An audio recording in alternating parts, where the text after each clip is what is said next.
अगर आप एक्वासेंस 5G या और भी कोई डिवाइस लेना चाहते हैं तो स्क्रीन पे दिए गए नंबर पे आप राब्ता कर सकते हैं। हमारे पास से जो आपको डिवाइस मिलेगी वो थॉरली चेक्ड होगी और 7 डेज की चेकिंग वारंटी के साथ आपके पास आएगी। चलिए जी, आज की हम वीडियो शुरू करते हैं। अस्सलाम वालेकुम दोस्तों, अकील फिरदौसी और कैमरे पे मौजूद हैं मुजम्मिल। और आज हम जिस डिवाइस का रिव्यू करने जा रहे हैं वो है शार्प एक्वासेंस 5G। जैसा हमारा सिलसिला होता है, सबसे पहले हम स्पेक्स के हवाले से आपको बताते हैं। रिलीज डेट सितंबर 2020 है और हम सबसे पहले जो है इस फ़ोन के डिस्प्ले के हवाले से बात करते हैं। डिस्प्ले 6.1 इंचेस की और रेजोल्यूशन की बात कर लेते हैं तो रेजोल्यूशन आपको बहुत मुनासिब क्या बल्कि इस बजट में तो पाकिस्तान में जो अवेलेबल फ़ोन्स हैं वो तो आते नहीं है बदकिस्मती से, उनकी तो बहुत कम रेजोल्यूशंस होती हैं, बल्कि वो 720 का भी फ़ोन मिल जाए तो गनीमत है। के साथ एक और इजाफी चीज़ है जो मैं जिक्र करना भूल गया, वो है IGZO का होना। IGZO जो है वो शार्प की प्रोप्राइटरी प्रोडक्ट है और शार्प ने ही ये डिस्प्ले टेक्नोलॉजी डेवलप की है।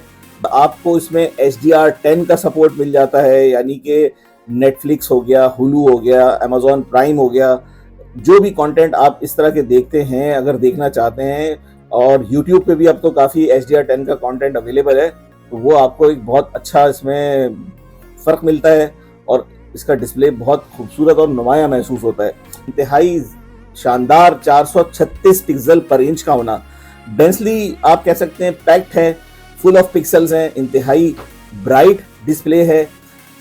अच्छा, मैं ये सारी अगर तारीफ करता हूँ तो मेरा मकसद सिर्फ प्राइस रेंज होता है। अगर ये लाख रुपए का फ़ोन होता तो शायद मैं इसकी तारीफ नहीं कर रहा होता।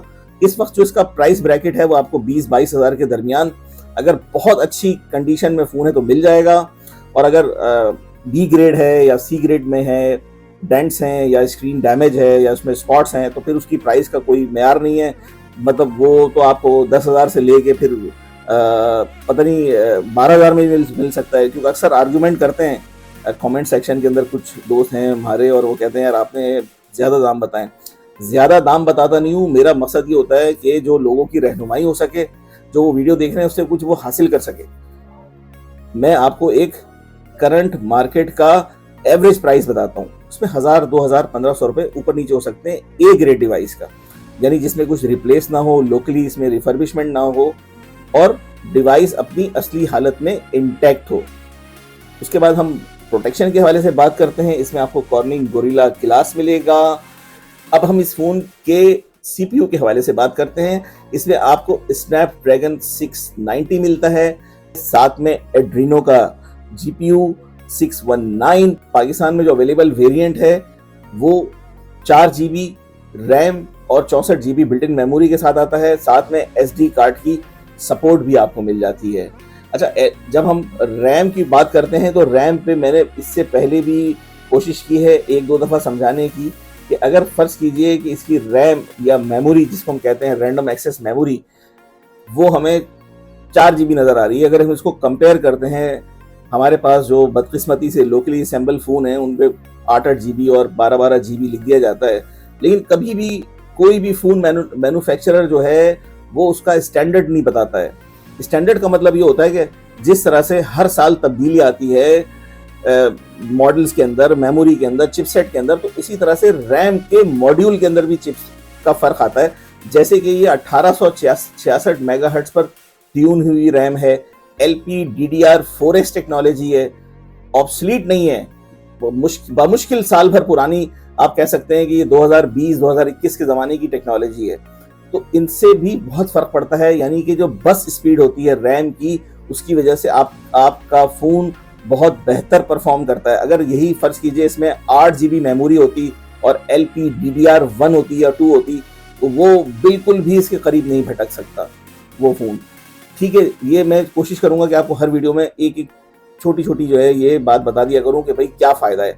अब जैसे मैंने इससे पहले भी एक वीडियो भी की थी, उसमें आपको बताया था कि LPDDR5 या 5X जो सबसे लेटेस्ट टेक्नोलॉजी है, तो आप मेमोरी जो उसका मॉड्यूल है उसमें बहुत पीछे नहीं है इसके अंदर। कैमरों के हवाले से बात करते हैं। इसमें आपको ट्रिपल कैमरा सेटअप आपको मिलेगा। मेन जो कैमरा है वो 12 मेगापिक्सल्स का है। उसके बाद हमें जो मिलता है वो है टेलीफोटो लेंस, वो 8 मेगापिक्सल का है। साथ ही साथ अगर हम अल्ट्रा वाइड देखते हैं तो वो भी 12 मेगापिक्सल का है। सेल्फी कैमरा जो है इसमें आपको 8 मेगापिक्सल्स का मिलेगा। इस फोन के कैमरे के साथ हमने चंद तस्वीर ली हैं और वो हम इस वीडियो के साथ अटैच करते हैं और फिर दोबारा हाजिर होते हैं।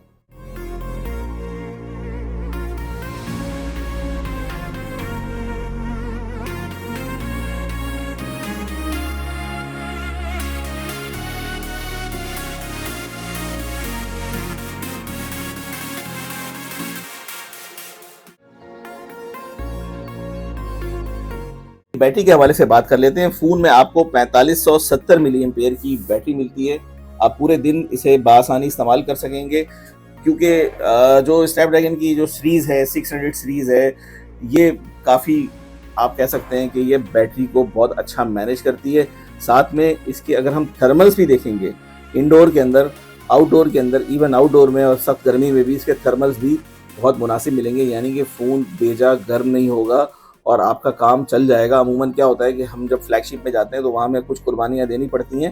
फ्लैगशिप सीरीज़ के अंदर फ़ोन तो बहुत अच्छे होते हैं, लेकिन वो थर्मल का इशू होता है, हीट जो है वो बहुत कर जाते हैं। पर इस प्रोसेसर में ऐसा बिल्कुल कुछ नहीं है।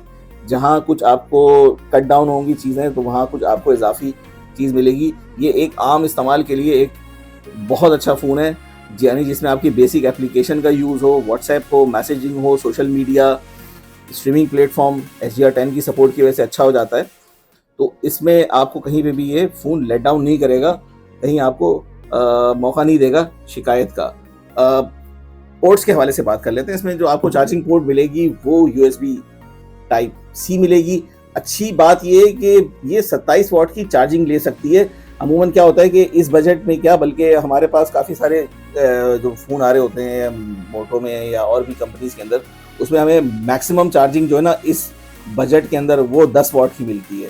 तो 27 वाट की चार्जिंग से आपको फ़ायदा ये होगा, अगर आपके पास अच्छा पावर डिलीवरी चार्जर है 27 वाट तक का, आप कम का भी यूज़ कर सकते हैं, क्योंकि पावर डिलीवरी जहाँ पर स्टैंडर्ड है वहाँ पर आप कम ज़्यादा जो भी चार्जर मैसर है वो आप यूज़ कर सकते हैं। तो आपको एडिशनल फ़ायदा ये होगा कि 27 वाट्स तक आप इसको चार्ज कर सकेंगे, जो कि जल्दी चार्ज कर देगा आपके फ़ोन को।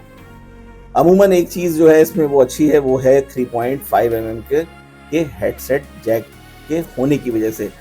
आजकल जितने भी हमारे पास मॉडर्न नए फ़ोन्स आ रहे हैं उनमें आपको 3.5 mm का हेडसेट जैक मिलता ही नहीं है, तो ये इसमें आपको मिल जाता है, तो ये इजाफी है। कॉम्पैक्ट फॉर्म फैक्टर है। फिंगरप्रिंट जो है आपको बॉटम यहाँ पर मिलेगा बिल्कुल, और काफ़ी स्नैपी है, यानी बहुत तेज़ है, कभी मिस नहीं करता। मेरे ये तकरीबन 2 दिन इस्तेमाल में ये फ़ोन रहा है और मुझे इसमें कोई ऐसी कमी महसूस नहीं हुई कि ये फिंगर इसने मिस किया। अब इस फ़ोन की चंद अच्छाइयों और बुराइयों के हवाले से बात कर लेते हैं। सबसे बड़ी जो अच्छाई है वो है इसका प्राइस पॉइंट। इंतहाई शानदार और रोशन डिस्प्ले, कॉम्पैक्ट साइज़, 27 वाट की चार्जिंग, इस कीमत में रहने के बावजूद HDR10 का होना, ये सारी चीज़ें इसकी अच्छाई के ज़मरे में आ जाती हैं। और बुराइयों में अगर हम आते हैं तो हमें जो एक चीज़ जो फील होती है वो है तेज़ स्पीकर्स का ना होना। ऑल्दो कि मैंने आपको स्पीकर टेस्ट करके नहीं दिखाया, वीडियो क्योंकि बहुत तवील हो जाती है हमारे, लेकिन ये कि इसका ऑडियोबल साउंड है, लेकिन वैसा नहीं है जैसे अगर हम मोटोरोला के अंदर या शार्प के, जैसे हमने अभी Zero 5G का रिव्यू किया था, उसमें खासा लाउड साउंड था। अमूमन आप लोग अपने जो ऑडियो हैं आजकल वैसे भी हेडफोन जैक या ब्लूटूथ इस्तेमाल कर रहे होते हैं, उनके लिए तो कोई वो नहीं है, लेकिन ये डे टू डे में अगर आप चाहते हैं कि भाई बहुत तेज़ आपको आवाज़ मिले तो वो इस फ़ोन से आपको नहीं मिलेगी। एक मुनासिब आपको कह सकते हैं आपको आवाज़ मिल जाएगी, आपका गुजारा हो जाएगा। अलर्ट्स हैं, रिंगटोन्स हैं, उस हवाले से आपको कोई शिकायत नहीं होगी। वो आपको पता है वैसे भी जितने भी मॉडर्न जितने फ़ोन्स हैं अच्छी कंपनीज़ के, वो इतना लाउड नहीं उसमें वो होता है। अलबत्ता ये कि ये मेरी नज़र में ये एक लैकिंग है, इसके अंदर एक कमी है। अगर इसमें बेहतर स्पीकर्स का इस्तेमाल किया जाता तो और भी अच्छा होता। बाकी जो इसके डिपार्टमेंट्स हैं, कैमरा हो गया, प्रोसेसिंग हो गई, ये सारी चीज़ें जो हैं वो उसकी प्राइस को जस्टिफाई करती हैं, और ये इस प्राइस पॉइंट के ऊपर मस्ट बाय बनता है। और एक और यूनिक चीज़ तो नहीं, हमारे यहाँ तो आपको पता है बड़े मसाइल हैं, उसमें एक PTA के टैक्स का है। तो इस फ़ोन का जो फ़िलहाल टैक्स है वो बहुत अच्छा है, सरकार ने 3850 रुपये मुतय्यन किया है, तो आप 3850 रुपये जो है वो काबिल बर्दाश्त है, तो वो आप दे के ये फ़ोन ऑफिशियली जो है अप्रूव करा सकते हैं। ये आपको इसमें एक तरह का एक बेनिफिट है कि आप ये ऑफिशियली अप्रूव फ़ोन ले सकते हैं और या खुद भी करा सकते हैं, ये आपको बाज़ार में मैसर हो जाएगा। तो डिस्प्ले में एक जो चीज़ है आपको ये कि इस फ़ोन में आपको ना डिस्प्ले ना सिर्फ कर्व महसूस होगा, क्योंकि कर्व होने की वजह ये है कि डिस्प्ले थोड़ा सा आपको उभरा हुआ महसूस होगा। ये इसकी वजह से ना आपको एक अच्छा लुक देता है ये फ़ोन। अगर आपके हाथ में होता है तो आपको महसूस होता है कि आप कर्व डिस्प्ले चला रहे हैं। और साथ में एक बहुत ज़बरदस्त चीज़ जो है वो है एंड्रॉयड 13 का होना। अमूमन एंड्रॉयड 13 जो है वो बहुत कम फ़ोन्स पर आया है और शार्प जो है वो बहुत टाइम लेता है अपनी अपडेट्स पे, और क्योंकि जब परफेक्ट हो जाती हैं उनके हिसाब से तभी वो अपडेट पुश करते हैं, और इस पर उन्होंने काम बहुत जल्दी किया इस मॉडल के हवाले से। और एंड्रॉयड 13 जो है वो उसकी अपडेट आपको इसमें देखने को मिल जाएगी। इसको अपडेट कैसे करते हैं ये तो फ़ोन मैंने अपना अपडेट किया हुआ है, इस हवाले से इसके जैपनीज़ फ़ोन अपडेट कैसे आप करेंगे चैनल पे ही मौजूद वीडियो है, आप उसे देख सकते हैं। उससे आपको गाइडलाइन मिल जाएगी कि हम कैसे फ़ोन को जैपनीज़ फ़ोन को पाकिस्तान में रहते हुए कैसे अपडेट करें। गेमिंग के हवाले से बात कर लेते हैं। गेमिंग इसमें आप ठीक ठाक कर सकते हैं, और उसकी वजह ये है कि इसमें IGZO टेक्नोलॉजी है। शार्प की जो डिस्प्ले की एक खूबी है वो ये कि गेम प्ले इसमें बहुत शानदार होता है।